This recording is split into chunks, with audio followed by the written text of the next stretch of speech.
In the British Museum, we have objects of all sizes, some pinheads and some gigantic, and everything in between. And once in a while, one of the very smallest things turns out to have information in it which is totally unexpected. My name is Irving Finkel, and I'm a curator in the British Museum in the Middle East Department, and welcome to my corner.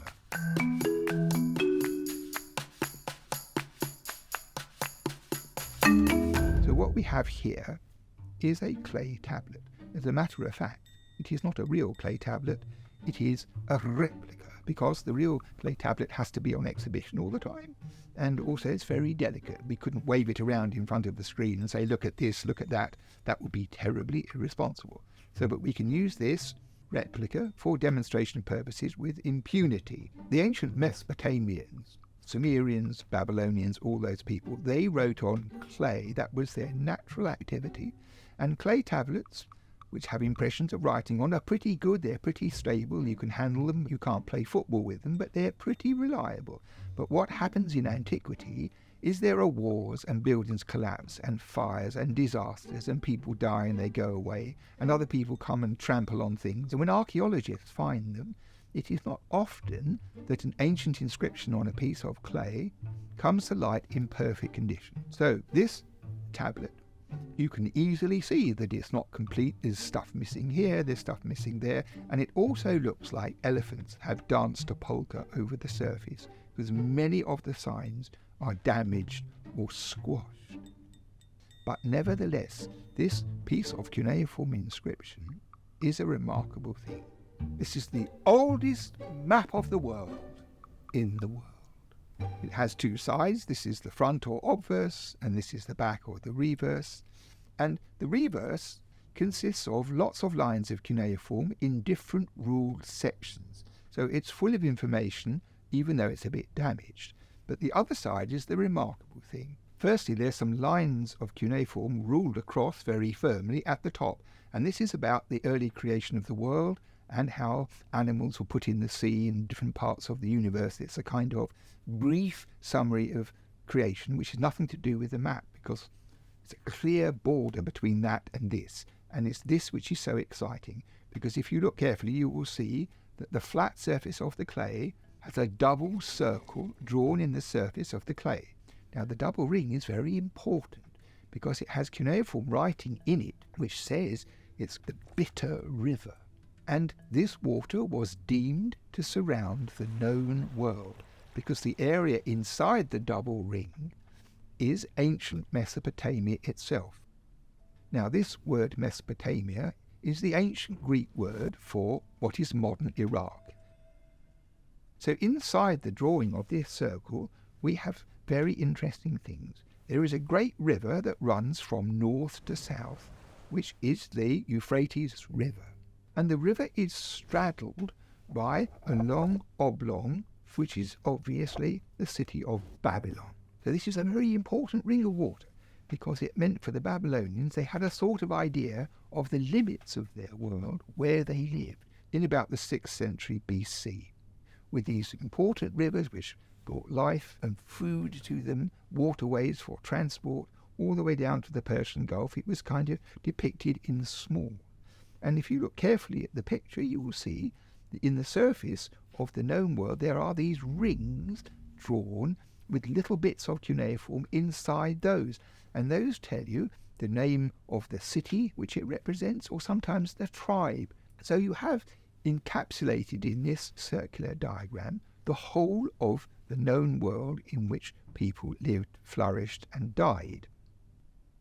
However, there's more to this map than that, because if you look at the outer ring, you will see that going off at different angles are triangles. Sometimes people say they are islands, sometimes people say they are districts, but in point of fact they are almost certainly mountains, because the idea is that if you go across the water, you see these jutted, pointed things above the horizon, which are remote lands far beyond the limits of the known world, which go out in different directions from the perimeter of existence. And they are, for the Babylonians, places full of magic and full of mystery.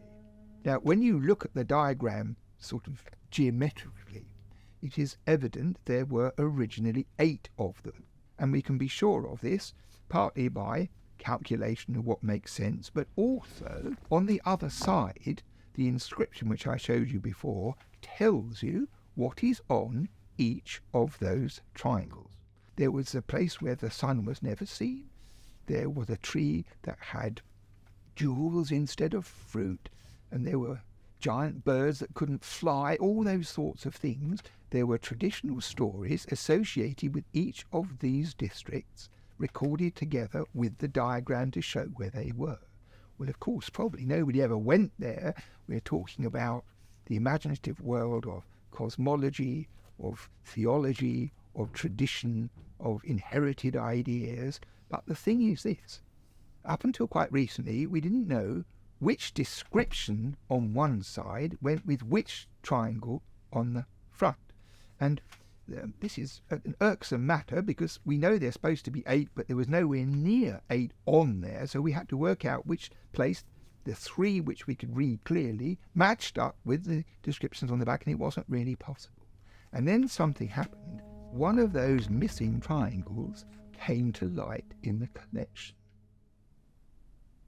Now, in the 19th century, when tablets were excavated, they were very careful to bring back everything.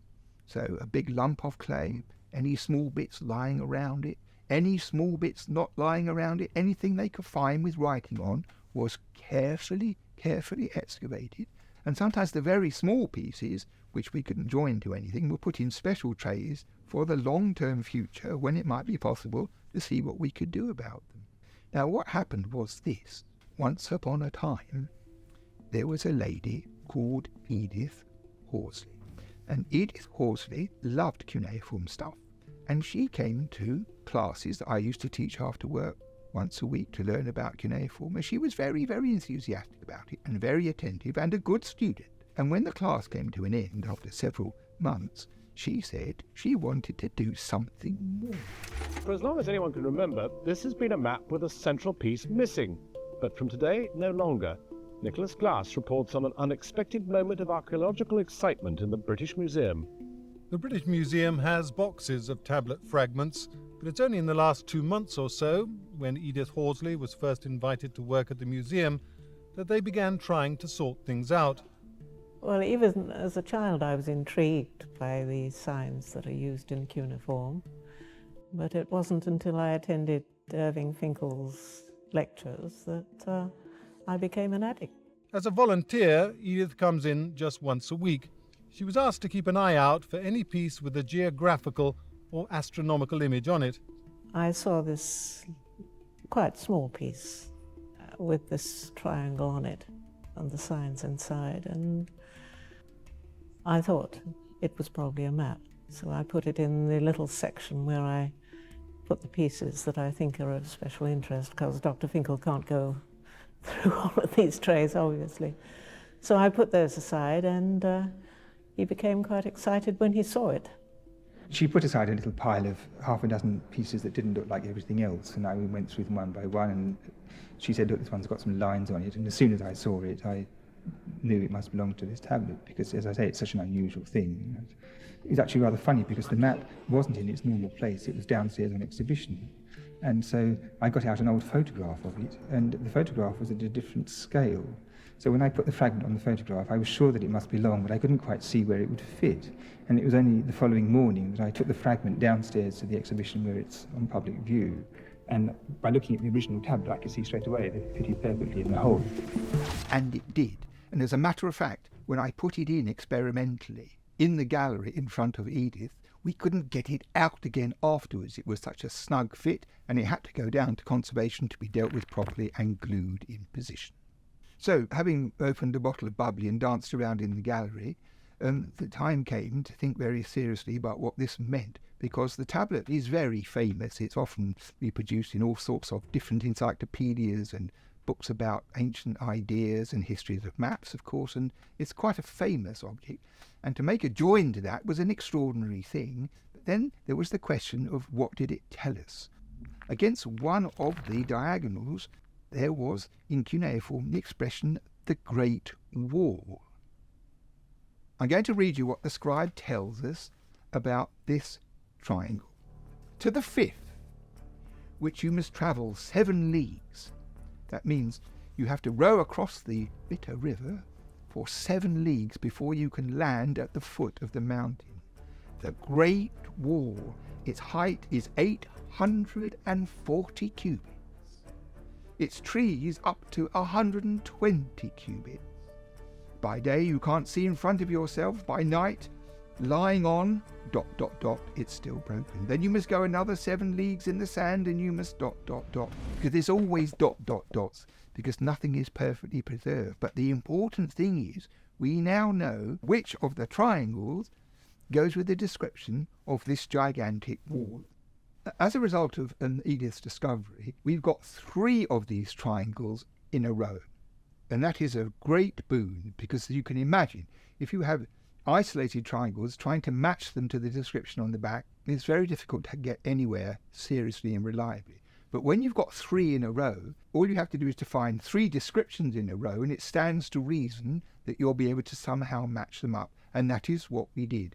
And the discovery was very clear once you realize that the counting was anti-clockwise and not clockwise. So number 4 says, to the 4th, to which you must travel 7 leagues, because it's like a kind of fairy tale. Everybody knows it's always the same introduction. So each time you have to travel 7 leagues across the water. Then it gets a bit broken. Then it says, you see something which are as thick as a parsiktu-vessel.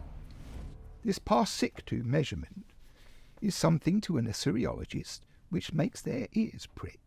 And the fact is, it's only once otherwise known from cuneiform tablets. And it's rather an interesting cuneiform tablet too, because it is the description of the ark which was built, theoretically, in about 1800 BC by the Babylonian version of Noah. And in this account, the details are given, and the god says you have to do this, this, and this. And then the Babylonian Noah said, I did this, this, and this. I've done it. And I made these structures as thick as a parsiktu-vessel, he says out of his own mouth, in the original story. So this word parsiktu is like a kind of noise. It immediately locks in to this thing on the map. Immediately and incontrovertibly. So what it means, speaking plainly here, if I may speak plainly here, is that if you went up this mountain all the way with your sandwiches and breaking regularly for lungfuls of fresh air, eventually you would see against the night sky or the dark sky of the outer universe, silhouetted the ribs made of wood as thick as a parsiktu-vessel of the wreck of the Babylonian ark, which, like the one in the Bible, came to rest on a mountain. And if you come down the mountain and cross over the water back to the homeland, the first place you come to is called Urartu. It's drawn on the map. Now, the interesting thing about that is that in the Bible, Noah, in his ark, landed on a mountain where the name is Ararat, and Ararat is the Hebrew equivalent of the Assyrian Urartu. That's quite a meaty thing, quite an interesting thing to think about, because it shows that the story was the same, and of course that one led to the other, but also that from the Babylonian point of view, this was a matter-of-fact thing, that if you did go on this journey, you would see the remnants of this historic boat which saved all the life of the world for the long-term future, from which we, of course, profit today, still there in the crags against the dark sky.